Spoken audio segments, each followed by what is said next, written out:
I'll be showing 11 new features in the just released Windows 11.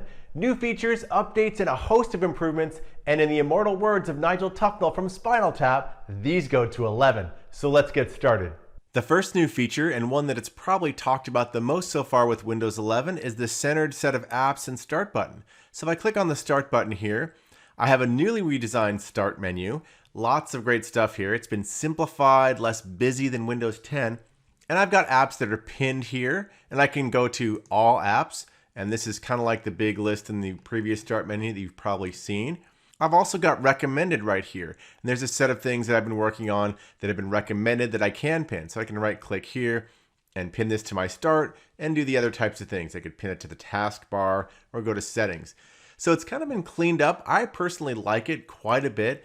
I felt the old start button had a little bit too much going on. The other thing is that the shutdown and restart right here is right there. So sleep, shutdown, and restart. And your profile, you click here and you can change things about your account settings. You can lock, you can sign out. Now, for people who don't like change, and there's plenty of people like that in the world, you can move all of the start button and apps back to the left. So if you right click here and go to taskbar settings, you can easily go here to taskbar behaviors, scroll down and choose this here and then say left. Whoop, it swaps over to the left. And you can also go back to the center if you want. And I'm going to be going through more of the settings. They're really nice updates for settings a little bit later on in this video. Things like automatically hiding the taskbar are still there. And the little peek desktop, this little button here, if you click it, that's back. So a lot of the taskbar settings are still there. And I'll come back and go deeper into settings later. The second new feature is one of my favorites, and it's how Windows snapping and alignment have been much improved. So for any window, I can now go to the upper right and just hover right here, and you're gonna have a bunch of new options. So let's say I wanna have a set where I've got one bigger one in the middle and two left that are a little smaller. I'll click on this one, and now I've got the blog here in the middle. I'll click here to get one of my left windows with OneNote, and maybe I'll click here to get my right window with Outlook. So really easy to get a cool window alignment. I'll hover again and I have more options. Maybe instead I want to do something like this. I'll click here. There's my Outlook, and then I'll have my OneNote there, and I'll have my Edge browser here. So a lot of options to explore with snapping your windows. The third new feature is related to that snapping of windows, and it is snap groups. And this is a new concept in Windows 11. So let's say that I've minimized all my windows right here, and I want to bring them back in a way so I don't have to go and reset everything. If I hover over any of those windows that were open, so I had Outlook and OneNote and Edge open. So I'm going to go here and hover over OneNote. So I see the OneNote here, but then there's also this is called a snap group. And see how it has OneNote, Outlook, and Edge together. So if I click here, all three of those windows in their exact same placement come up. So to show that again, this time I'll go hover over Outlook, and you can see that snap group is always there. So I'll click that, everything comes back. The fourth new feature is a drastically redone and improved settings in Windows 11. So I'm going to open up the start menu with Control Escape, little shortcut, and we will type settings. And here's the new settings app. I'll click here. What you see is a beautiful redone settings, fluent UI, improved icons, and improved layout across the board. So right here is system, and this is the one that has all your information, display, sound, notifications, storage, etc. I'm going to show a couple of my favorite areas that have been redone. One of them is accessibility. So click on accessibility here. Now the layout has been much improved. You can see vision, hearing, interaction. So things like Windows speech and dictation, mouse are down here, some of the hearing, and then vision. So it's a much nicer layout. So if I drill into one of these, you're going to see these are some of the ways that I can change text size. There's a little breadcrumb up here, so it's really easy to go back to where you were. Things like updating your mouse pointer. All of that accessibility info has been redone and grouped in a way that I feel is much more easy to explore. Another big area for improvement is personalization. So if you go into here, lots of ways to improve your themes, your background, colors. So I right now have the default theme, but if I'm going to switch to a different theme, I can just click this and I can get this really quickly. So I'll go here. Everything is quickly updated. I can minimize this. Here's my new background. You can see everything is dark now. There's some beautiful themes in here to explore, and it's super easy. Just click one of them to get updates. So I'll go back to the default. Like I showed earlier, all the taskbar updates are here, things about lock screen and other theme info. If you want to drill in and do custom themes, I can go here, and this lets you get more details. So I've got my themes here. I can go to the store and get some other themes, and actually I'm going to show how to get a cool theme from the store right now. So let's click Browse Themes.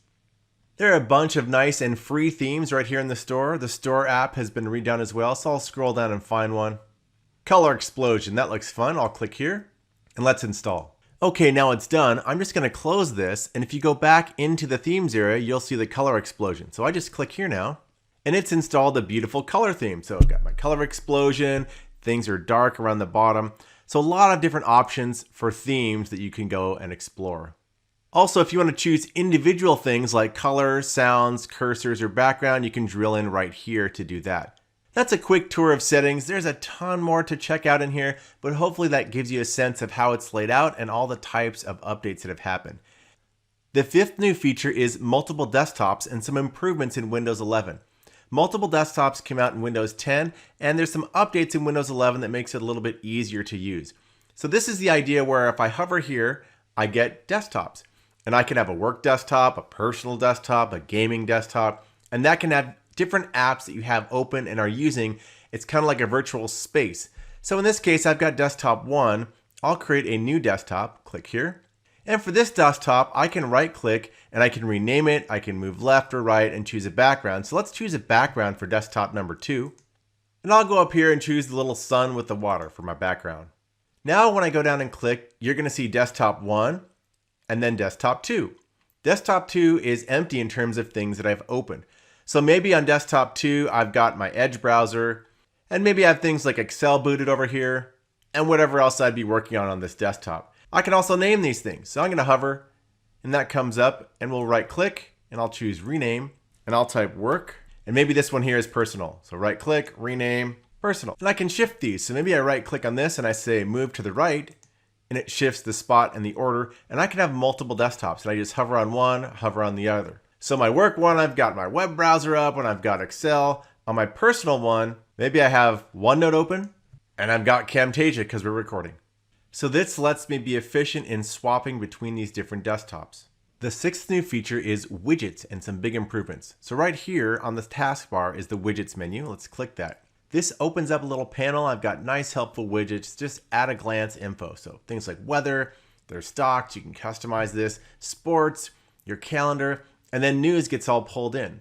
There's a lot of options also just to search, and I can add widgets. So if I click here, lots of different widgets you can add. To do, tips, traffic, entertainment, etc. And so you can also personalize things. I can personalize my interest.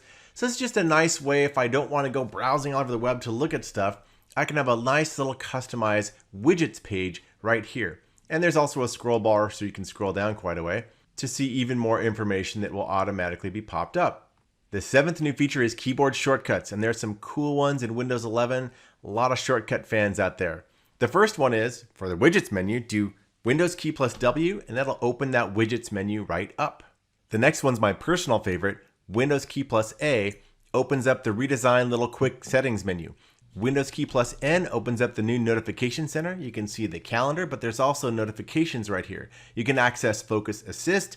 I've got a notification here, and I can clear out those notifications as well. Back to the Windows snapping behavior and the improvements there, if I do Windows key plus Z, it'll pop up the little snap options right in the upper right. I like this one a lot. I've been using it quite a bit since Windows 11 came out. The last new shortcut I'll talk about is Windows key plus C. What that does is it automatically launches the new Teams that is built right into Windows 11. And with that, we're going to move on to feature number 8, which is the new Teams built into Windows 11. So I used Windows key plus C to launch it. And right here, this is a version of Teams that is built for consumers, and it's great for chatting with friends, with family. It's kind of like the next generation Skype is how you might think about it. So I'll click Get Started right here. This launches the new Teams dialog for the first time, and I'm going to use my consumer account, which is my Hotmail account. I could choose to use a different account, but in this case, we'll just choose this. So the first time you run it, you put in your name, you put in your info, you can sync your Outlook.com and Skype contacts so you can find all the other people that first time. So if you're using Skype for a while, this is really easy, and I'll choose Let's Go. So here is Teams. It's very similar to the corporate version of Teams or the school version of Teams, but it's a little bit more scaled down. It's really focused on chat as well as video. But you can see here the interface is fairly similar. I can go and look at my activity. That will show up here. You can chat with people. So I can chat with my contacts, I can form groups, and there's also a calendar. So if you're familiar with Teams, this calendar will look similar, and I can go and obviously do meetings. So I can meet now, and I'll start meeting. This is just like the version that you have in Teams or work or Teams for school. Turn on my camera. Hey there, hit background filters. Maybe I want to blur my background like this and then join. I can get a meeting link. I can share it in Outlook Calendar, Google Calendar, or just share this link with an email. I'll just close this. Here I am in Teams meetings. All these options up here, very similar to what you've seen in a normal Teams meeting, and I'll just leave here. So that's a quick tour of the Teams that is built right into Windows, and expect updates and improvements to come here in the future. The last thing I'll show with Teams in Windows 11 is the compressed mode. So Teams is running in the background here, and if I click it, it's a lot like Skype. So I have my contacts here, and I could go click here and start a chat with Ari or a call or a video call. We'll close it. And I have my chats, my contacts. I could do chat or meet right here. So this is just a little quick view. The 9th new feature are improvements to the quick settings menu. So in the lower right here, these little icons and all these little features are called quick settings. And you can see that these are now actually grouped together. So I click here and it opens up a redesigned menu. And I mentioned this briefly when I showed the shortcut, which is Windows key A. So things like Wi-Fi and network, if I click here, this has been redesigned. I can go back this way to turn Wi-Fi on or off. Bluetooth, your VPN. Accessibility is linked right here, which is really powerful. So if I click here, I can have some of my accessibility settings right there. So magnifier, color filters, a bunch of options. So we've added that because accessibility is really critical for an inclusive experience. Airplane mode on or off. And then I can also do things like volume and power. And you can see that the charging is right there now. I could edit here. So I can add and remove some of these things. I can add things by like battery saver, maybe keyboard layout. I like to add battery saver directly into my quick settings. So I'll choose add that. And then I'm done. Now you can see battery saver is right there. So this is customizable. If you want to go deeper right into the settings from here, I click the gear and that takes me back into the settings menu. The 10th new feature is Focus Assist updates and improvements. Focus Assist is a feature that removes distractions and you can control notifications and who can disturb you or not.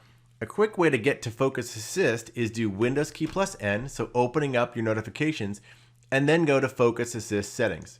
This takes you into the settings menu, and if you want to get to Focus Assist through settings, you can search for it directly here. So if I typed Focus Assist, it also pulls it up right there.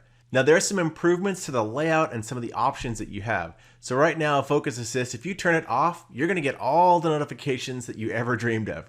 You can also do things like priority, and you can customize the priority list. So if I click here, I can customize exactly who can disturb me and when, so showing incoming calls or reminders, or you can add specific contacts and people. So when I have priority list, only those people can get through. Or I can add or subtract apps that can get through. Maybe I don't want to get disturbed by any type of app. I can remove all these, or I could add those. So go back to Focus Assist here. You can also set to hide all notifications except for alarms. Another nice option is showing a summary of what I missed. So maybe I go into Focus Assist mode and I'm heads down on something. 3 hours later, when I turn Focus Assist off, I want to see what was happening, who was trying to get a hold of me, or what apps were trying to ping me. Some other improvements are to the rules that you can have. So a lot of different options around, hey, only during these times turn it on or off, or if I'm duplicating my display, maybe I'm playing a game and I want priority only. So lots of different options on how you can tune Focus Assist to match your needs.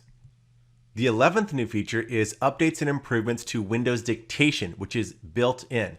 Dictation works anywhere in Windows, so anything that can accept a field of text, even something simple like Notepad here, but it works in Word or PowerPoint or the web, anywhere that you can type with a keyboard. All you need to do is do Windows key plus H. Now the dictation dialog is open. Click the button again to turn it off, and I can also have commands now, things like delete that or bold that. We even have auto punctuation. So I'll click got it. And this dialog is new, and I can move this anywhere I want. I can click the settings right here, and there are some new options. So I can say auto punctuation. So now dictation is smart and knows exactly how and when I'm speaking. Also, I can do voice typing launcher right here. I can access voice typing in a text box, so anywhere I want. Dictation is also supported in multiple languages. Let's see how auto punctuation works. We'll close this and let's click the microphone again. Now I am typing with my voice. Dictation adds a period automatically. How are you doing? It even adds a question mark. If you found this video useful, give it a like. Now, if you want to keep up with all the latest quick tip videos that I'll keep releasing, subscribe to my channel and then just ring the bell so you get notified for all the new videos that post.